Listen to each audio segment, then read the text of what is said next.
Why would a samurai, a warrior bound by honor, discipline, and death itself, look down on the sword of a European knight?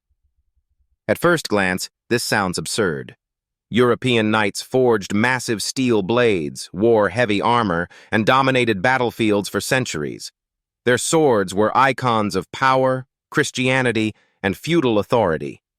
Meanwhile, samurai swords were often lighter, curved, and visually simpler.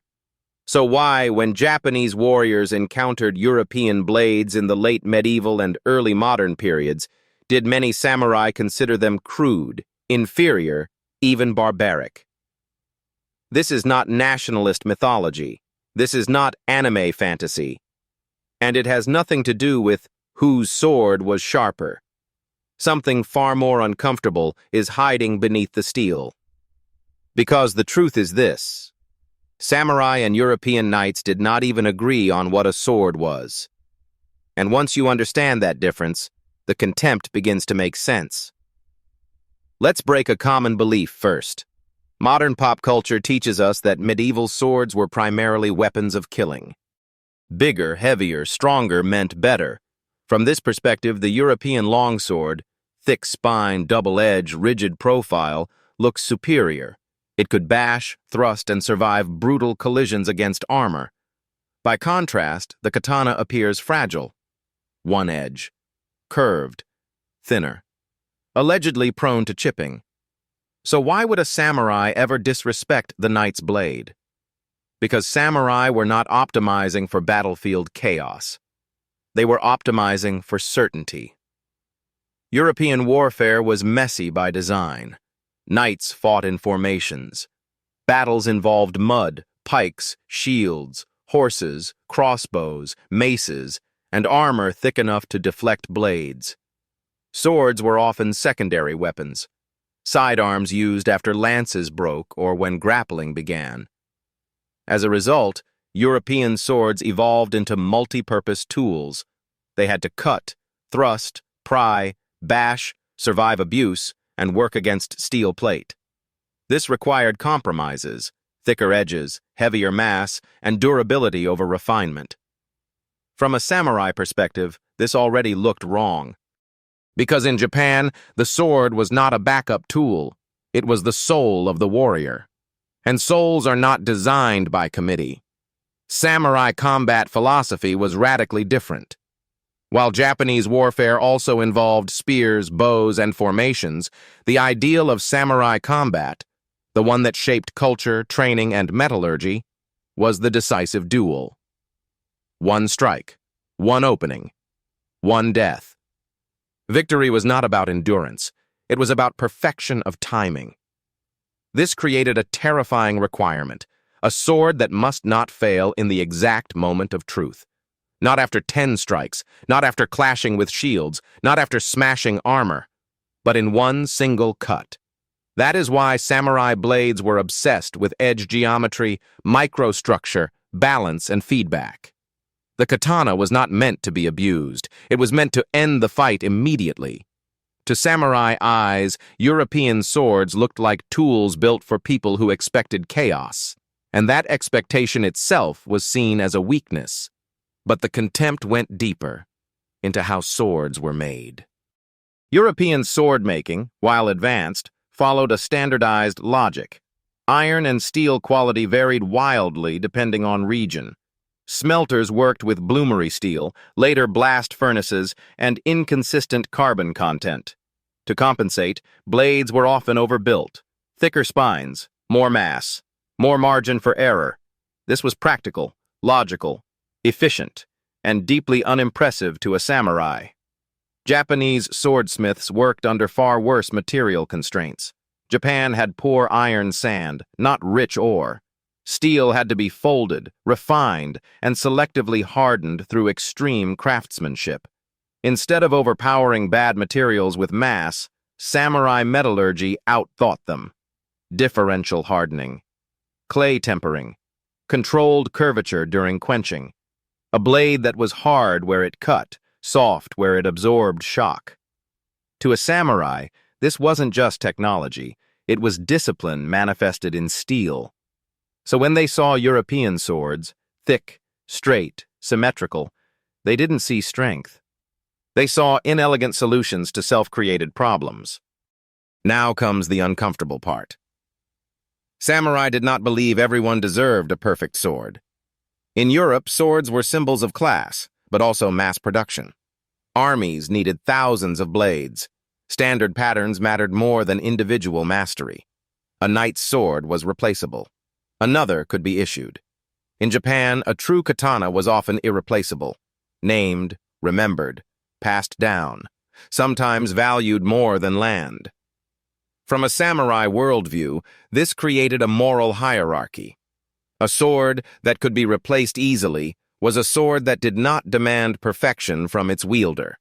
And a warrior who did not demand perfection from himself was not a true warrior. This is where contempt enters, not as mockery, but as judgment. European swords reflected European warfare, collective, armored, systemic. Samurai swords reflected samurai warfare, individual, decisive, existential. To samurai, European blades felt like weapons for men who expected to survive mistakes. And that was unacceptable. But history adds one more cruel twist. When samurai actually tested European blades, through trade with the Portuguese and Dutch, many acknowledged their toughness. Some even admired their durability. Yet admiration did not erase disdain. Why? Because durability was not the highest virtue.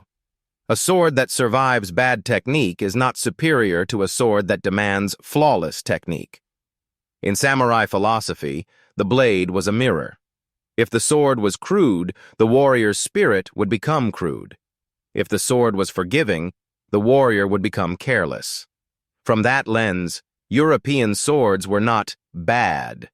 They were dangerous in a different way. And that is why samurai did not envy them. They pitied them. By the time firearms made both sword cultures obsolete, this philosophical divide had already fossilized into legend. Europe remembered swords as tools of war. Japan remembered swords as instruments of judgment. And when samurai looked at a knight's blade, they weren't asking, "Can this kill?" They were asking, "What kind of man does this blade create?"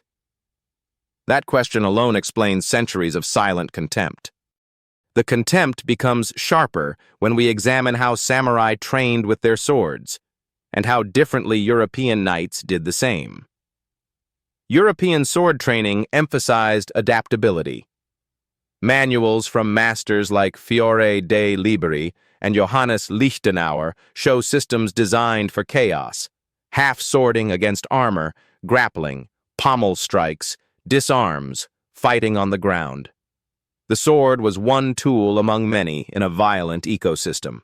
This required versatility. A knight had to be ready to lose his sword, pick up another, draw a dagger, wrestle, or retreat behind allies. His identity was not bound to a single weapon. The sword served the man, not the other way around. To a samurai, this was already a philosophical failure. Because samurai training did not revolve around improvisation. It revolved around elimination of variables. From stance to breath, from grip to gaze, from foot placement to mental state, everything was stripped down until only inevitability remained. The sword was not a tool you switched. It was an extension of the nervous system. Samurai schools taught that if your technique was correct, the enemy was already dead before the blade moved. European swords, designed to tolerate imperfect conditions, contradicted this worldview. To samurai eyes, they encouraged sloppiness. This difference explains something rarely discussed. Why samurai swords evolved toward extreme specialization, while European swords evolved toward generalization. European blades changed shapes constantly. Arming swords, long swords, estocs, falchions, messers. Each reflected tactical needs, armor changes, battlefield roles. Japanese swords changed far less. Yes, there were variations. Tachi, katana, wakizashi, but the core geometry remained remarkably stable for centuries. This wasn't stagnation. It was philosophical saturation. Samurai believed the problem of killing with a blade had already been solved. What remained was not innovation, but refinement, shaving away inefficiency at the microscopic level. European swordsmiths asked, "How can this sword do more?" Japanese swordsmiths asked, "How can this sword do only what matters? Perfectly." When samurai saw European swords trying to be everything at once, they saw spiritual noise. Now consider armor, the elephant in the room. European knights wore heavy plate armor. That fact alone shaped everything. Swords had to thrust into gaps, bash joints, survive steel-on-steel abuse. Cutting power mattered less than structural integrity. Samurai armor, by contrast, was lighter and more flexible. Lamellar construction prioritized mobility and archery. While effective, it was not designed to absorb repeated sword impacts like European plate. This created another divergence. European swords evolved to defeat armor. Japanese swords evolved to defeat people. From a samurai's perspective, designing a sword around armor was backwards. Armor was a contingency. The real battle was decided before blades touched, through awareness, distance, and timing. A sword that depended on brute force to overcome protection signaled a warrior who arrived too late to the moment. That was shameful. Then there is the matter of edge philosophy. European swords typically featured symmetrical double edges. This allowed for reversibility, cuts from either side, adaptability in close quarters, resilience when edges dulled or chipped. The katana's single edge was a deliberate limitation. It forced discipline. Every movement assumed one correct orientation. Every cut demanded alignment. Mistakes were punished instantly, either by poor cutting or by damaging the blade itself. From a samurai mindset, this was a feature, not a flaw. A sword that allows error teaches nothing. A sword that punishes error teaches mastery. So when samurai examined European blades, forgiving, thick-edged, ambidextrous, they did not see superiority. They saw training wheels. But the deepest divide was psychological. European chivalry valued courage, loyalty, and faith, but death was not the ultimate expression of identity. Survival, ransom, lineage, land, these mattered. Knights were expected to live, to inherit, to continue. Samurai ethics were darker. Death was not a failure. Death was confirmation. The concept of Bushido, though later romanticized, was rooted in the acceptance that a warrior must already consider himself dead. Only then could action be pure. This shaped sword design more than any battlefield consideration. A katana was not built for longevity. It was built for finality. European swords, expected to endure campaigns and multiple owners, were engineered for survival. Samurai swords were engineered for judgment, and judgment does not need to last forever. Historical records reveal something telling. When Japanese elites acquired European rapiers and sabers during the 16th to 17th centuries, many were kept as curiosities, not replacements. Some were admired for craftsmanship, others dismissed as awkward. What offended samurai was not weakness, it was intention. European swords tried to negotiate with reality. Japanese swords tried to impose it. That difference alone made coexistence impossible. There is one final layer, and it is the most uncomfortable of all. Samurai contempt was also cultural arrogance. Japan's warrior class had isolated itself ideologically. Foreign weapons threatened not just combat doctrine, but social hierarchy. Accepting European swords as superior would imply that samurai tradition, their rituals, smiths, philosophies, were incomplete. That was unthinkable. So contempt became a defense mechanism. By framing European swords as crude, samurai preserved the moral supremacy of their class. This does not make them objectively right, but it makes them psychologically consistent. And yet, irony lingers. When firearms arrived, both sword traditions became obsolete almost overnight. Plate armor failed, katana duels vanished. The age of blades ended not with refinement, but with gunpowder. Still, the legacy remains. European swords are remembered as tools of war. Samurai swords are remembered as symbols of the self. And when samurai dismissed knightly blades, they were not rejecting steel. They were rejecting an entire way of being a warrior, one that allowed mistakes, one that tolerated survival, one that did not demand absolute commitment. To a samurai, that was the greatest weakness of all. At this point, it becomes clear that the samurai's disdain for European swords was never about metallurgy alone. It was about what kind of human being a weapon was designed to tolerate. And this is where the story turns brutally honest. Because when samurai judged European swords, they were not comparing steel to steel. They were comparing worldviews. European warfare assumed failure. It assumed mud, fear, broken formations, missed strikes, wounded allies, and long, exhausting engagements. European swords reflected this realism. They were built to survive human weakness. The knight was allowed to be tired, allowed to be afraid, allowed to make mistakes. The sword compensated. From a modern perspective, this sounds humane. From a samurai perspective, it was unforgivable. Because samurai culture did not seek to protect the warrior from weakness. It sought to erase weakness entirely. The katana was not forgiving by accident. It was unforgiving by design. A blade that chips if mishandled. A blade that bends if struck improperly. A blade that demands lifelong maintenance, precision, and respect. To samurai, this was not fragility. It was moral enforcement. If you failed, the sword exposed you. European swords hid failure behind thickness and mass. That alone explains the contempt more clearly than any technical comparison ever could. There is a famous samurai saying, "The sword is the mind," not a metaphor, a literal design principle.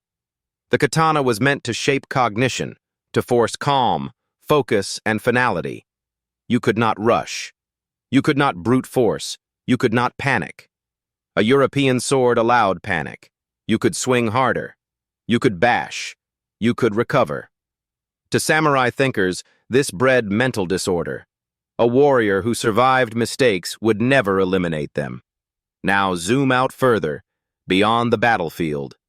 European swords existed within a transactional society. Feudal contracts, ransom systems, hierarchies negotiated through land, marriage, and inheritance. Violence was instrumental. Japanese samurai culture was existential. Identity was inseparable from action. Failure stained the self, not just the outcome. Death restored balance. In such a system, a weapon that reduced consequences was morally corrupting. This is why samurai could admire European engineering, yet still despise the sword. It was solving the wrong problem. Modern historians often ask the wrong question. Which sword was better? Samurai never asked that. They asked, which sword creates the better warrior? And by their own brutal standards, the answer was obvious. But here is the final, uncomfortable truth, one that strips away all romanticism. Samurai contempt was not purely wisdom. It was also self-deception. The katana's perfection came at a cost.